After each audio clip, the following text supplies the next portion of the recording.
Hello friends, in this session our next topic, that is the stress versus strain curve. Stress versus strain curve. Okay, so for this stress versus strain curve, back of the mind और एक back side में एक experiment हम consider करते हैं कि for example ये है rigid support, from this rigid support हमने एक वायर सस्पेंड किया है, राइट।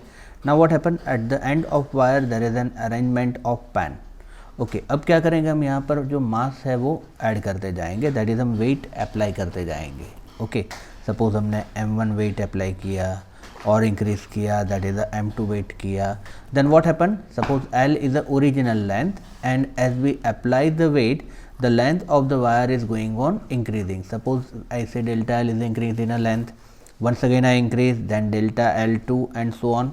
Okay, फिर एक मोमेंट ऐसा आएगा कि लेंथ है वो सडनली इंक्रीज हो जाएगी, राइट और फिर भी हम वेट अप्लाई करते जाते हैं तो एक मोमेंट पर ये वायर है वो ब्रेक हो जाएगा, right. So back of the mind ये एक एक्सपेरिमेंट है। अब यही एक्सपेरिमेंट में हम स्ट्रेस वर्सेस स्ट्रेन का ग्राफ प्लॉट करते हैं, right. So here it is a graph of stress versus strain as you seen in this diagram, right. तो ये ग्राफ में ही हम पूरा एक्सप्लेन करेंगे कि फॉर एग्जांपल ये है हमारे पास स्ट्रेस वर्सेस स्ट्रेन का ग्राफ, राइट। सो यहाँ पर हम कहेंगे कि ओ पोजीशन है, okay, you can say it is a O point के जहाँ से हम स्टार्ट कर रहे हैं, राइट। सो हमने वेट अप्लाई करना स्टार्ट किया। So O2A, between O2A we can say it obey Hooke's law.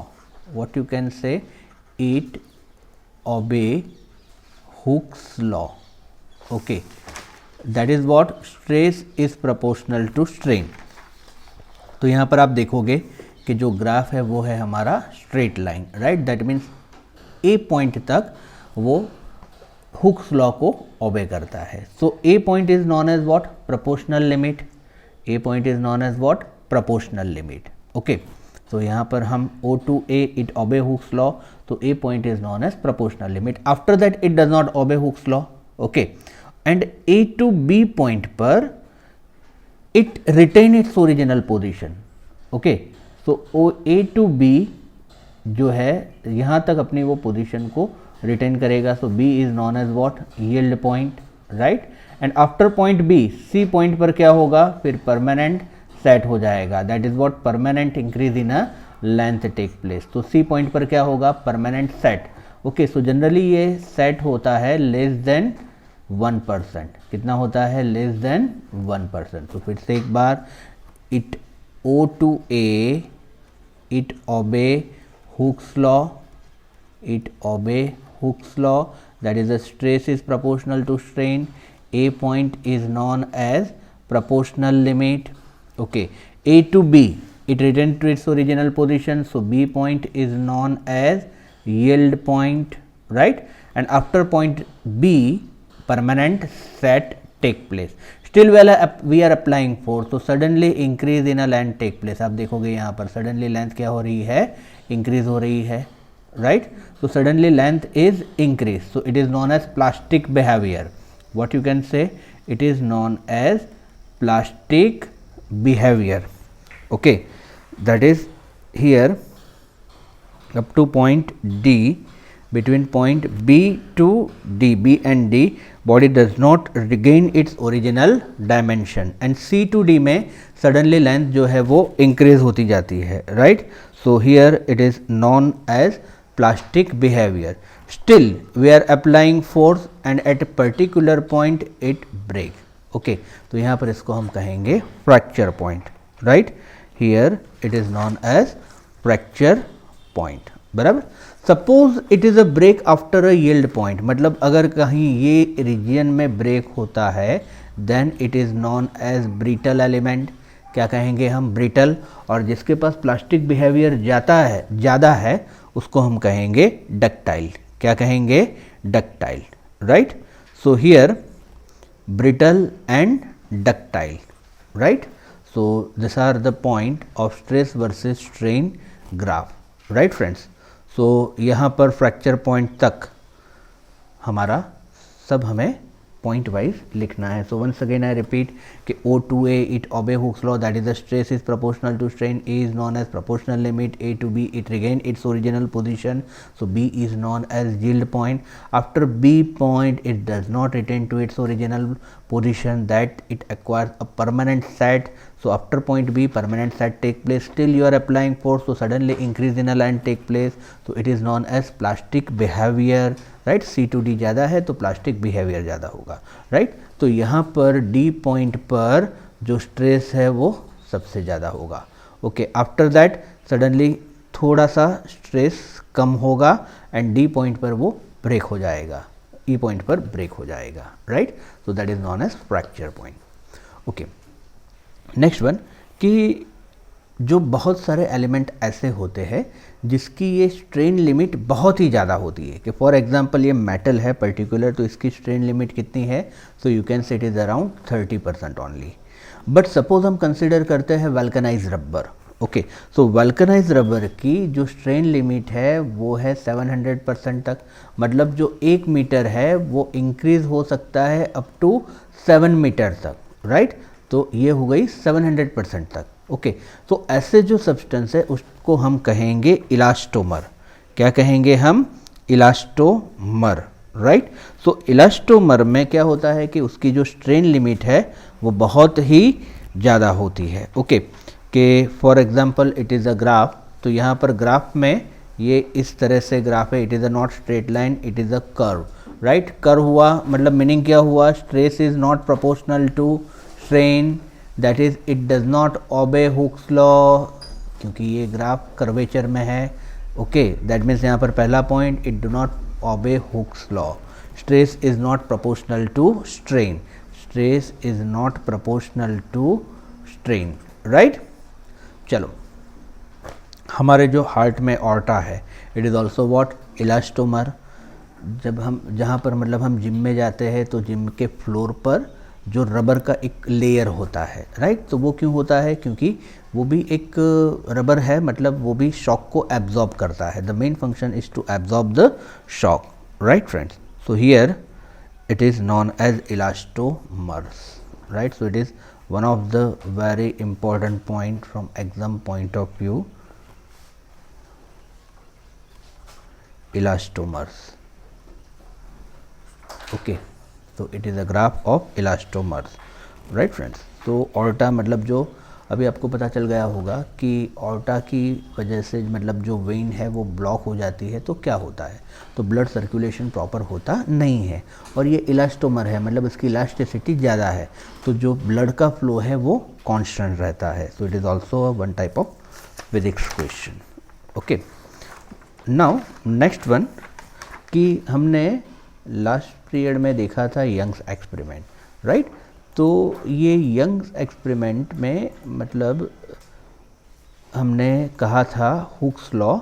Okay, और हुक्स लॉ में हमने कहा था that is stress is proportional to strain, and then remove किया था हमने ये proportionality sign. Then what you can say here, suppose we say longitudinal stress is a proportional to longitudinal strain. Remove proportionality sign, so sigma L is equal to y into epsilon L. Okay, then y is known as what? Y is known as Young's modulus. y को हम क्या कहेंगे?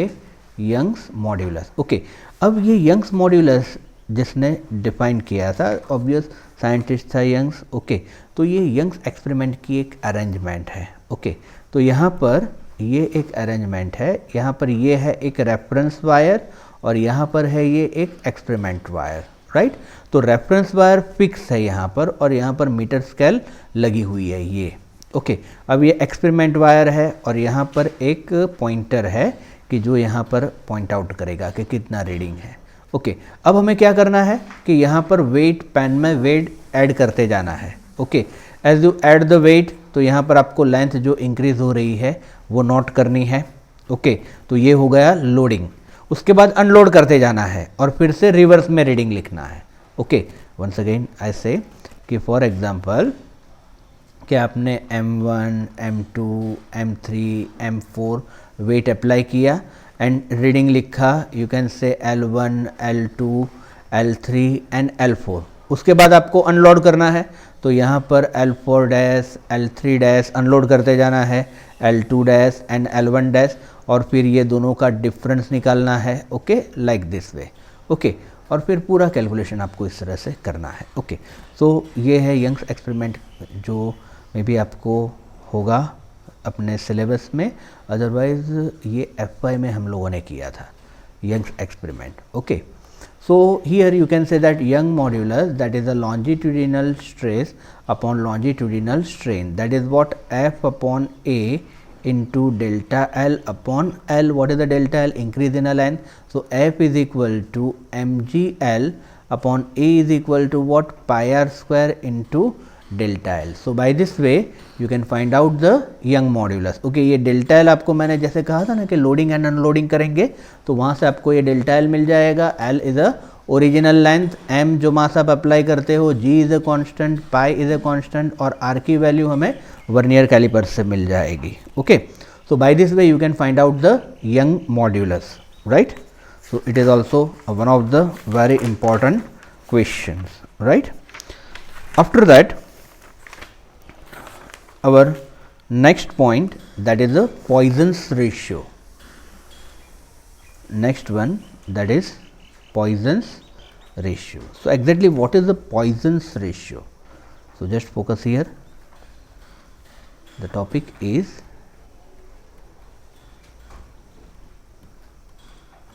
Poisson's ratio. So Poisson's ratio, that is Poisson's ratio, that is a lateral strain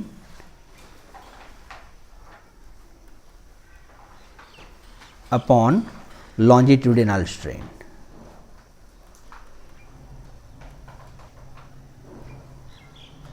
Lateral strain upon longitudinal strain, that is known as what? Poisson's ratio. Exactly है क्या, देख लेते हैं। Everybody just focus here.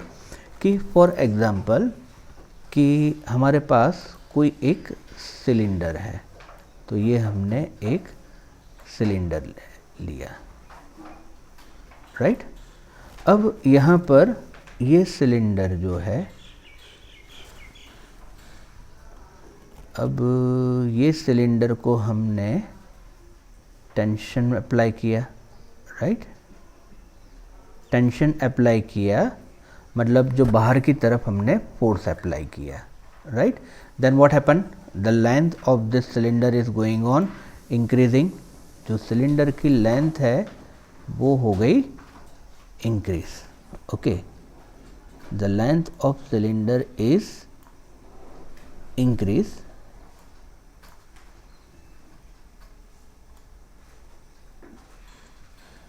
Okay, like this. So यहाँ पर length increase हुई, okay, but जो diameter है वो क्या हुआ? डिक्रीज हुआ, right. So lateral strain, that is what?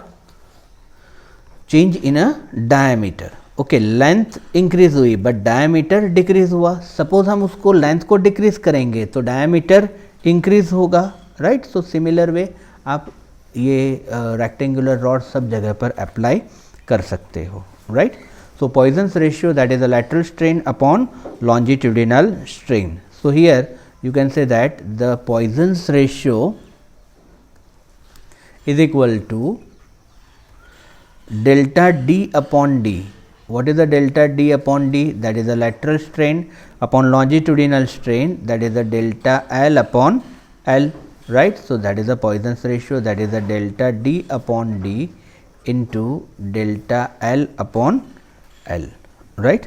So here Poisson's ratio is a ratio of this two strain and it is a pure number and has no dimension. इसके dimension नहीं होगा। Why? Because strain दोनों strain है और strain का कोई dimension नहीं है, तो Poisson's ratio का भी कोई डायमेंशन होगा नहीं।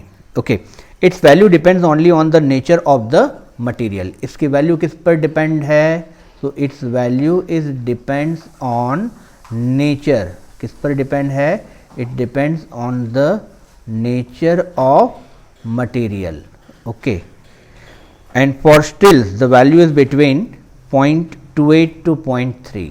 स्टिल के लिए ये वैल्यू है 0.28 to 0.30, and for aluminium the value, and aluminum alloy it is around 0.33, right.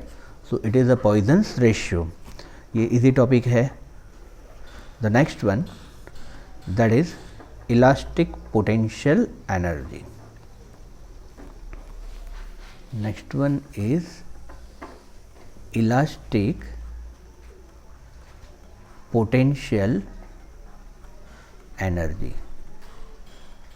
So elastic potential energy मतलब ऑब्वियस यहाँ पर हम वर्क करेंगे और ये वर्क कन्वर्ट हो जाएगा पोटेंशियल एनर्जी में, राइट. तो पहले हम स्मॉल वर्क फाइंड करेंगे for small displacement dl and then integration, that you know the process. Okay, so we are starting with the Young modulus. So what is the Young modulus? That is the stress upon strain. Okay, so what is the stress? Force upon area. Okay, and strain, that is a change in a length, and capital L is the original length. Okay, so here you can say L is equal to original length. Okay, and small l, that is equal to change in length. Okay, now friends, here you can say F is equal to y a l upon L. What is it? Y a l upon L, right. So you can say it is equation number 1. Now first we'll find work for small displacement dl, right. So what is the df, sorry, what is the dw? That is equal to f into dl. What is the f? Y a upon l into l into dl, right. So it is a dw. Now w is equal to integration of dw. Now w is equal to integration of dw, and what is the limit of integration? 0 to L, right.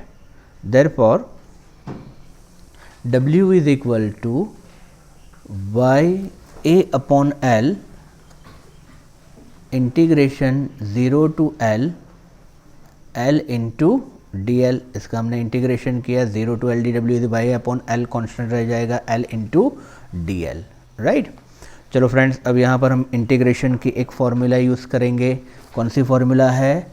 That is integration of x raise to n into d x, that is x raise to n plus 1 upon n plus 1. तो यहाँ पर power है 1, so L का power 1 plus 1, that is what 2. Okay, so you can say y a upon L, you can say it is L square by 2, and what is your limit of integration? 0 to L. Now what? Upper limit minus lower limit, that is y a upon L, you can say it is L square by 2 minus 0. That means here you can say y a upon L into L square by 2, right friends, y a upon L into L square by 2. चलो friends आगे देखते हैं. Now Young modulus is equal to what? Stress upon strain. Okay, into ये L square हम यहाँ पर लेते हैं और नीचे है ओरिजिनल लेंथ L. अब इसका भी मुझे स्क्वायर लेना है, so I have to multiply and divided by L. Okay, a है इंटू 1/2. तो यहाँ पर एक प्रोसेस की है मैंने, L से मल्टीप्लाई किया एंड L से डिवाइड किया, तो यहाँ पर L अपॉन L हो गया. So change in a length upon original length, तो ये क्या हो गया? स्ट्रेन हो गया. क्या हो गया? ये स्ट्रेन. उसका हम थोड़ा सा एलिब्रेट करते हैं, 1/2 को आगे ले लेते हैं into stress upon strain into L upon L whole square into L into A. Okay, now see here you can say L upon L, that is a change in a length upon original length, that is what strain, and length into cross section area, that is what V. V क्या है हमारे पास? V is a volume, right? Therefore, this work is converted into potential energy, that is equal to 1 by 2 into stress upon strain into strain square into volume. Now strain get cancel, that is a U is equal to 1 by 2 stress into strain into volume, right friend. तो ये एक equation है. अब friends यहाँ पर ये पूरा derivation है, इक्वेशन बेस पर है, और आपके सम में जिस तरह से आपको डेटा दिया है वो हिसाब से आपको इसको सॉल्व करना है. Okay, now next one, that is the energy density. What is the energy density? So energy density, that is energy per unit volume, that is known as what? Energy density. So U upon V, that means यहाँ पर ये जो V है हमारा वो चला जाएगा denominator में, right? So U upon V, that is equal to 1 by 2 into stress into strain. Okay, that is what? Half stress into strain, that is your energy density. Okay friend, so it is energy density. So it is also one of the very important topic, that is energy store, or you can say it is a elastic potential energy. मतलब जो भी हम work करेंगे, this energy store in terms of potential energy, right? चलो next topic कि what is the application, practical application of this young modulus. और मतलब ये जो हमने स्ट्रेस स्ट्रेन ये सब किया है उसकी प्रैक्टिकल एप्लीकेशन क्या होगी. Okay, so just see practical application. Okay, so एक बहुत ही पहली प्रैक्टिकल एप्लीकेशन है. ओके, कि फॉर एग्जांपल मेरे पास ये एक बड़ा सा कंटेनर है. ओके, अब ये कंटेनर को मुझे लिफ्ट करना है. I want to lift this container. तो कोई स्टील रॉप से मैं लिफ्ट करूँगा, राइट? ये पर्टिकुलर कितने मास का है वो मुझे पता है. डाउनवर्ड डायरेक्शन में वेट होगा mg, ये भी मुझे पता है. ये जो स्टील है वो स्टील कौन से मटेरियल का है, कौन से अलॉय का है, ये पता है. तो उसका यंग मॉड्यूलस भी मुझे पता है, right? So I can find out the radius of this rope. ये रोप की रेडियस मैं फाइंड कर सकता हूँ. तो ये रेडियस का अगर मैं रोप यूज़ करूँगा तो ये टूटेगा नहीं. ओके, और एक होता है, एक हमारी क्वांटिटी आती है जिसको हम कहेंगे breaking stress. What is the meaning of breaking stress? The meaning of breaking stress कि जो पर्टिकुलर स्ट्रेस पर हमारा मटेरियल ब्रेक हो जाता है उसको हम कहेंगे ब्रेकिंग स्ट्रेस. ओके, कि फॉर एग्जाम्पल यहाँ पर इक्वेशन है Young modulus, that is the stress upon strain. What is the stress? Force upon area. What is the strain? That is L upon L. Okay, so you can say A is equal to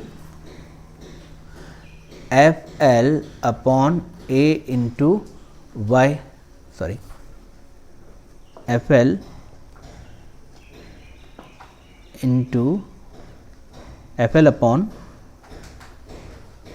A ऊपर चला गया, y L, it is a small l into y, बराबर. Otherwise आपको strain दिया होगा. Now A is equal to क्या है? You can say pi r square, that is the FL upon y into L. तो यहाँ से मुझे r मिल जाएगा, रेडियस मिल जाएगा. Everything will be given. तो यहाँ पर आप रेडियस फाइंड कर सकते हो कि ये स्टील वायर की रेडियस क्या होगी. ओके, सेकंड केस, कि सेकंड में क्या है कि फॉर एग्जांपल यहाँ पर मैंने एक वायर या फिर मतलब एक रॉड रखा हुआ है, ओके। ये एक रॉड है लाइक दिस। अब ये रॉड को हमने यहाँ पर सपोर्ट दे दिया,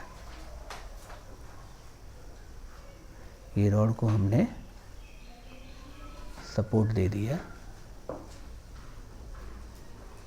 लाइक दिस।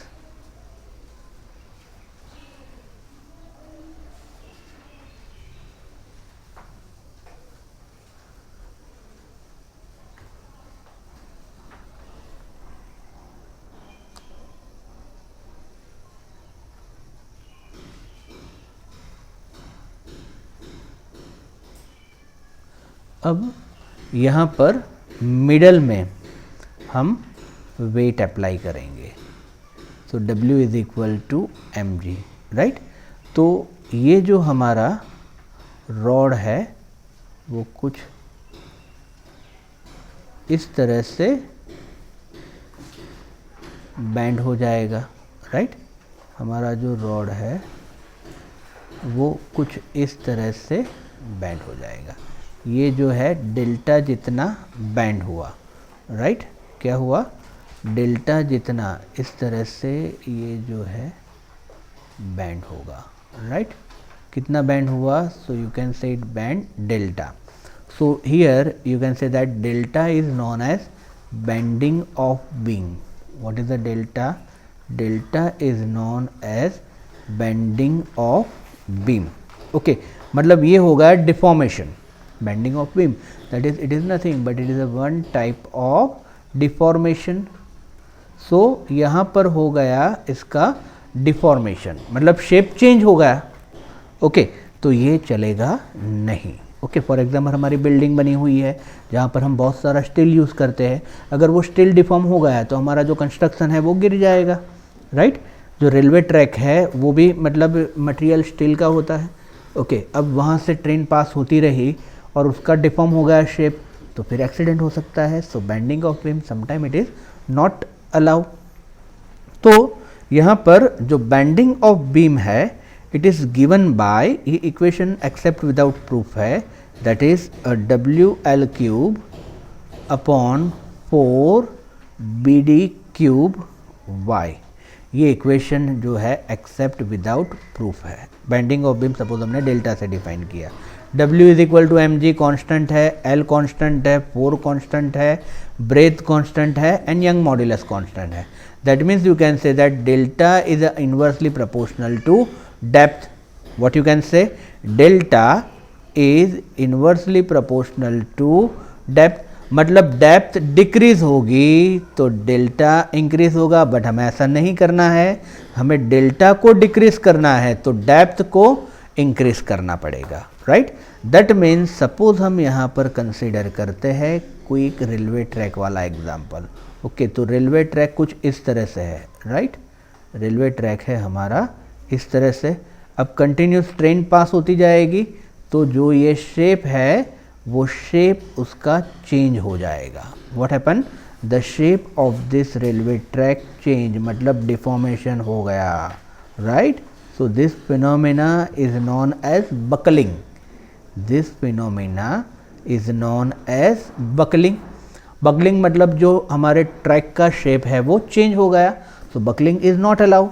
तो हमें ये बकलिंग को मिनिमाइज करना है तो हमें क्या करना पड़ेगा? ये डेप्थ है वो डेप्थ को इंक्रीज करनी पड़ेगी, राइट। तो डेप्थ को इंक्रीज कैसे करेंगे? तो हम जो रेलवे ट्रैक है वो रेलवे ट्रैक को हम ये रेक्टेंगुलर लेने की जगह पर हम ये जो ट्रैक है उसको हम रखेंगे आई शेप। कौन से शेप पर रखेंगे? You can say they are at I shape. I shape क्या होता है बताता हूँ मैं अभी। ये इस तरह से हमारा रेलवे ट्रैक है, ये क्रॉस सेक्शन है, ओके, लाइक दिस, ओके। अब यहाँ पर आई शेप में क्या होगा? यहाँ पर सो आई शेप में ये जो डेप्थ है वो डेप्थ हमने इंक्रीज की, डेप्थ इंक्रीज की तो डेल्टा क्या हो गया? डिक्रीज हो गया, मतलब आप देखोगे तो रेलवे ट्रैक है वो आई शेप का होगा, मतलब ये ऊपर का पोर्शन, ये क्रॉस सेक्शन है, ये नीचे वाला पोर्शन, और बीच में इस तरह से ये डेप्थ इंक्रीज होती जाती है, राइट। सो ये क्रॉस सेक्शन है, remember well, right. So to avoid buckling we are doing right like this. तो इस तरह से हम जो भी ब्रिज या ऐसा कुछ भी बनाएंगे तो यहाँ पर ये सब चीज़ों का हम ध्यान में रखेंगे, ओके। अब दूसरा है कि how you can measure maximum height of the mountain on the earth, okay. तो ये जस्ट थियोरेटिकल पॉइंट है, जस्ट ध्यान से देखो, मैं पॉइंट रीड करता हूँ, डिस्कस करता हूँ, just focus here. A mountain base is not under a uniform compression and this provides some shearing stress to the rock under which they can flow. The stress due to all the metal on the top should be less than a critical shearing stress at which the rock flow.